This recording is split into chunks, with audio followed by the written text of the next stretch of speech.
أعوذ بالله من الشيطان الرجيم.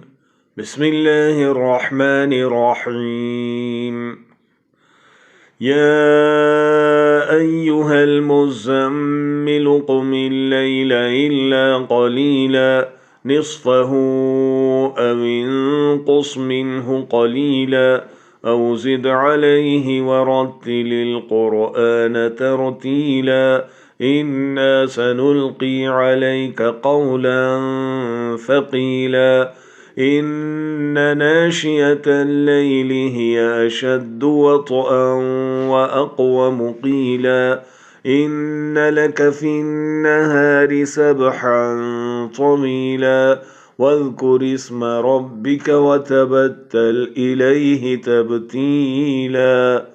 رب المشرق والمغرب لا إله إلا هو فاتخذه وكيلا واصبر على ما يقولون واهجرهم هجرا جميلا وذرني والمكذبين أولي النعمة ومهلهم قليلا إن لدينا أنكالا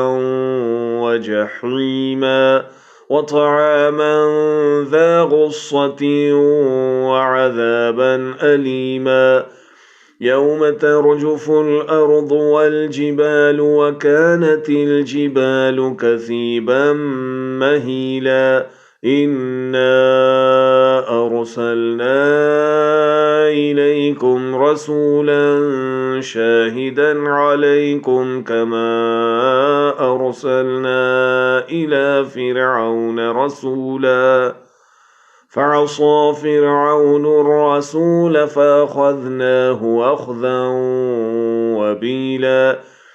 فكيف تتقون إن كفرتم يوما يجعل الولدان شيبا السماء منفطر به كان وعده مفعولا إن هذه تذكرة فمن شاء اتخذ إلى ربه سبيلا إن ربك يعلم أنك تقوم أدنى من ثلثي الليل ونصفه وثلثه وطائفة من الذين معك والله يقدر الليل والنهار علم أن لن تحصوه فتاب عليكم فاقرؤوا ما تيسر من القرآن علم أن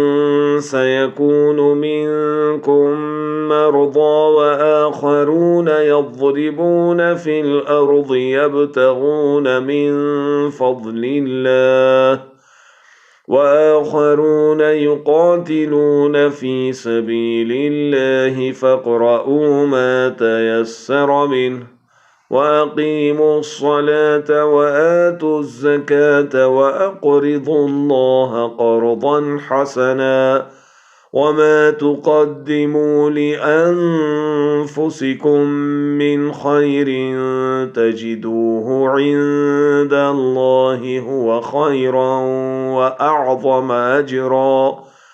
واستغفروا الله إن الله غفور رحيم صدق الله العظيم.